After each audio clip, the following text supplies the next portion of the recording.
This is my seventh trip to California this year. Yeah, seven. Six were for work or performing, and one was just Sacramento to visit friends. So seven trips in 1 year. That's a record. I guess I started keeping track in 2022 when I had moved here, or moved there to Seattle. And the first trip was like within 5 days I had come down, which is a surreal experience because it's the first time in my life that I had been a visitor to California and not a resident. So that was kind of weird. But yeah, seven trips this year and six. And I guess, yeah, the six I've always come to Pleasanton each time. Last year I didn't. Last year there was trips to other parts of the state where I was just performing. But this year, I think they were all to California, to Pleasanton, California. So I've gotten to see my kind of hometown for the most part, 6 times. So I guess every 2 months that averages.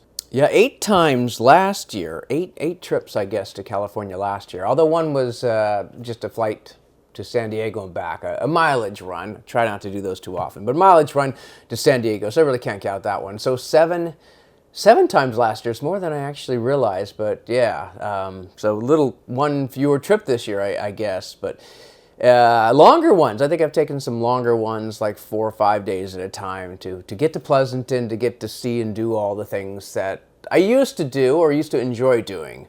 Some of them would be, well, funny enough, I've been to the ice cream Meadowlark Dairy about 4 times now, and I never went once when I lived in Pleasanton. Not once in my whole life. But I've enjoyed doing that. I don't know if this trip, because it's cold.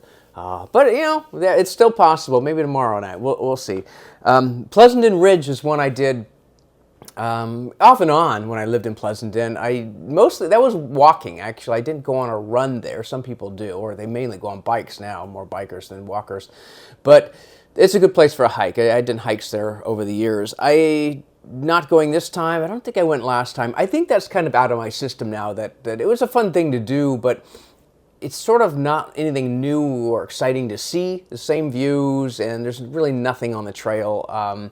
It can be kind of dull. It's a good place for exercise, and just, it's a good place if you go with someone, you can have a nice conversation going up there, get away from it all, so to speak.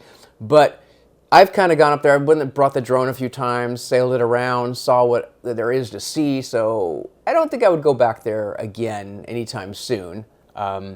Not by myself, at least, and I don't need to fly the drone. One of the major issues is it's hard to get there by foot. I mean, you could take Uber, but walking there is it's a long road with no meridian, really, so it's kind of dangerous as well. You have to always watch for cars. And so, yeah, and if you go for the sunset, then you're going to be coming back in the dark, so that's even worse. So the main thing I've actually done here almost every time that I've had a few days is gone hiking or jogging. So I've gone, I guess I shouldn't say hiking, but the jog walks, and sometimes it's through the woods or cool places, so in a way it's hiking.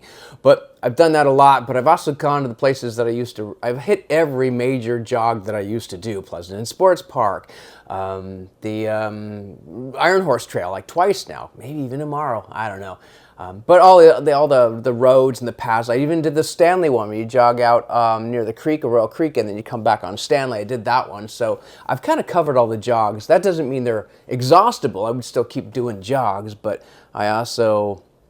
that desire has diminished to some, I've kind of did it, I've experienced it again, so kind of that desire has gone down a little bit. And again, coming out here with no car makes it harder to do some of the things. I wouldn't mind even going over to Cal State East Bay and just walking around campus a little bit, but that's really, to Uber out there and back, that'd probably be $100, so, I mean, I guess I could, even if you took BART, you'd still be having to Uber, so that's probably not something I want to do.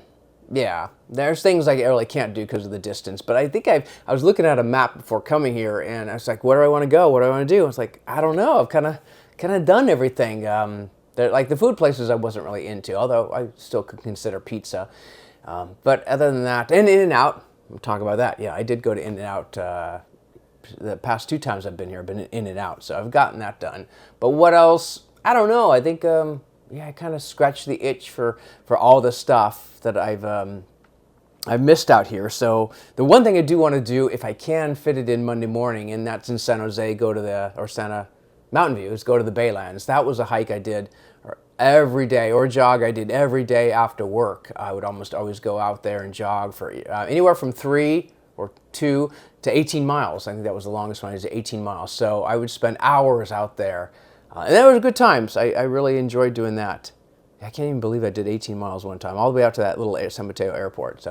So yeah, yeah, I still enjoy it, but I don't know. Yeah, kind of running out of things to do. So yeah, I'll still come out here. I mean, especially for work. But would I come out here just without work for no reason? I don't know. Maybe not. I don't know. So I still enjoy it, but yeah, definitely not quite the same way as when I was like, oh, I got to get back out and do the things. I mean, it's only been 2 years, so not exactly coming out for the first time in 20.